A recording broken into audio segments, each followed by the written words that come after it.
the risks we take,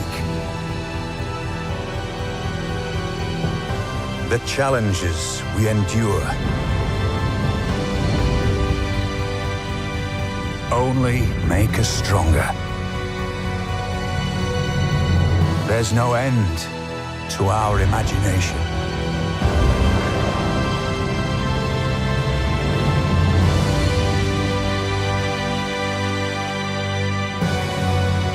And no limit to civilization.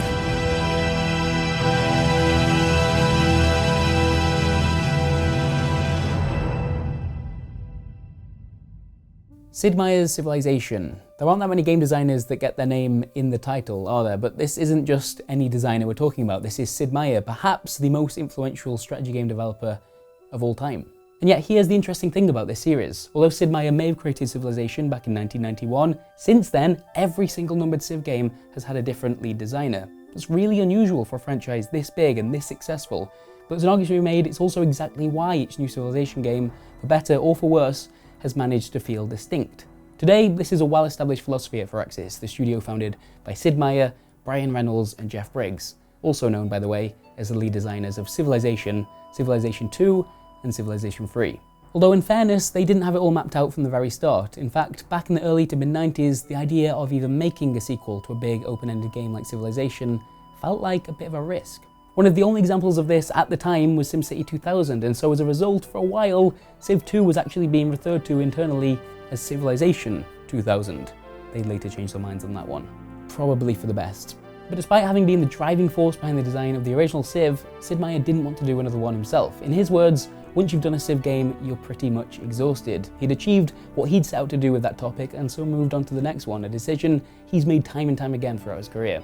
And so instead, fresh from having co-designed Colonization, a game that took many of the ideas from that first Civ and applied them to the colonization of the New World, Brian Reynolds was given a shot at leading development on Civ 2.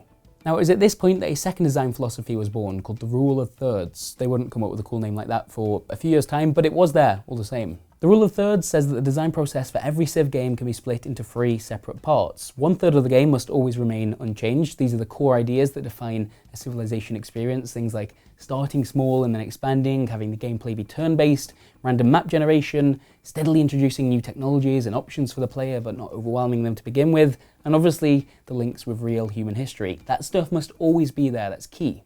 The next third, however, is all about looking at the reaction to the last game and changing things based on what players didn't like or wanted to see more of. This even happened back with Civ 2, by the way. Although the internet wasn't what it is today, players still found a way to get their suggestions in front of the design team via Usenet groups. I don't actually know what a Usenet group is, I just heard Brian Reynolds say it. I assume it's like a message board?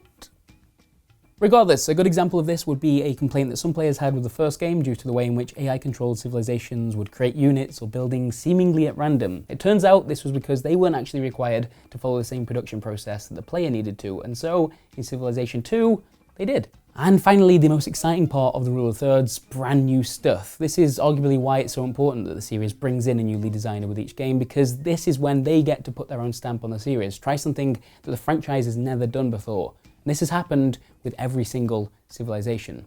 Civ 2 has a whole bunch of examples of this actually, but being able to run it on Windows and allowing mod support are probably the biggest headlines. Anyway, the game launches in 1996 and proves, whoa, okay, maybe open-ended games can have hugely successful sequels after all. We were told, by members of our company that Civ 2 was projected to sell 38,000 copies worldwide lifetime. That was, and so all the marketing that we got was kind of geared with that amount of sales in mind.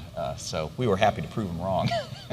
And yet Brian Reynolds doesn't step down at this point. We're not quite at the stage where that's just what happens after you've been the lead on a Civ project. No, instead he begins work on Civ 3, but later decides to leave Firaxis with a few others about a year into its development, founding a new studio called Big Huge Games, and eventually creating one of the most well-regarded real-time strategy games of all time, Rise of Nations.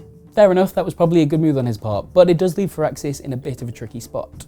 So Jeff Briggs, who had been involved in the design of Civ 2 and also, co-founded the company, takes over as the new lead and gets to hiring some people to replace those that have just left, including a new programmer to work alongside him. He found one, straight out of college, a new talent called Soren Johnson. And so together, Briggs and Johnson salvage Civ 3, and once again, it's up to the lead to set about applying that rule of thirds. As a result, this is the first Civ game to ever feature unique civilizations with their own traits and units, and it's also the first time we see culture implemented as a game mechanic. It's almost impossible to imagine playing a Civ game today without both of those features. Having proven himself throughout that game's development, Soren Johnson would become the lead for Civ 4, creating probably one of the best strategy games ever made. And again, we see the rule of thirds come into play, which by now does even have that name. So these two design philosophies that had occurred somewhat naturally up until this point, a new lead design with each game, following the rule of thirds, they've now become a vital part of the series' DNA. But the question that remains is how do Firaxis keep on finding the right person to step up and carry the torch? You're after a pretty specific kind of game designer here.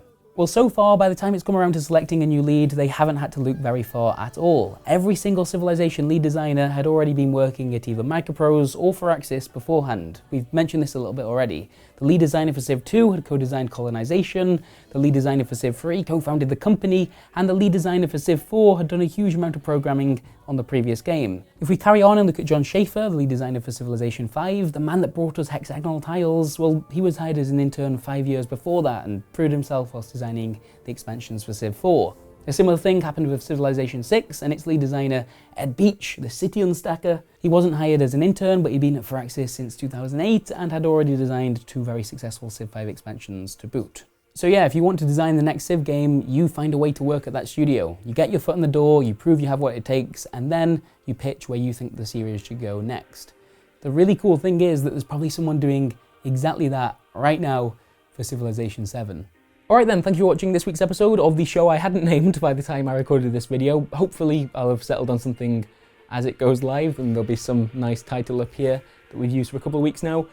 Speaking of which, yes, an episode went live last week on the stealth mechanic in World of Warcraft and how a mistake sort of led to that working in the first place. There's a cool story there, you might want to check that out. And if you're wondering how we know about the Civilization design process to be able to make this video, it's because I spoke to the right people, including Sid Meier, and you can see a video interview that I did with him over here. We talk about 25 years of Sid, it's really good, he's very smart, that's worth watching. And yes, I also spoke with Soren Johnson off of Civilization 4 and to a large extent Civilization 3, and I'll make sure to put the audio up from that Skype call onto SoundCloud. Hopefully there'll be something down here maybe that will take you to that. And yes, thank you so much for supporting the show, it means a lot, it's something that I wanted to do for quite a while, and yeah, we will see you next Thursday, I guess, with a show that has a name, hopefully. Good, see you then.